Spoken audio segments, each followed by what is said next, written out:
ছেলের দেওয়া একজন আদর্শ বাবার উপদেশ। জুতা নোংরা হলে নিজে মুছে নিও, অন্যের উপর নির্ভর করো না।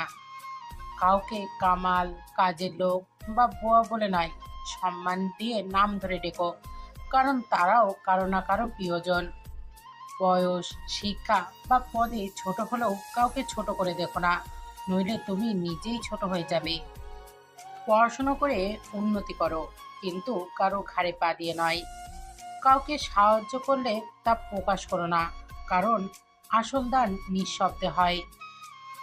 পাওয়ার চেয়ে দেওয়ার চেষ্টা করো বেশি, কারণ প্রদানকারীর হাতই সর্বদা ওপরে থাকে।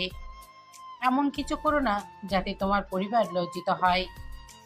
ছেলে হয়ে জন্ম নিয়েছো, দায়িত্ব এড়িয়ে যেও না। তোমার ব্যবহারই বোঝা যাবে তুমি কেমন ধরনের সন্তান। মা বইয়ের মধ্যে বিচারক হয়েও না, দুজনেই তোমার আপনজন। কারোর বাসায় খেতে গেলে আগে নিজের বাসায় কিছু খেয়ে যেও, অন্যের বাতিলের আশায় থেকো না। কারোর রান্না নিয়ে সমালোচনা করো না, কেউ ইচ্ছা করে খাবার অস্বাদ করে না। বড় নয়, মানুষ হওয়ার চেষ্টা করো। শ্বশুর শাশুড়িকে ততটা সম্মান দিও যতটা তোমার বাবা মাকে দাও। সবসময় ভদ্র থেকো, নম্র থেকো, কিন্তু অন্যায়ের সাথে কখনো আপোষ করো না। মনে রেখো, তোমার বাবা উপদেশ একদিন জীবনের সবচেয়ে বড় আশীর্বাদ হয়ে ফিরে আসবে।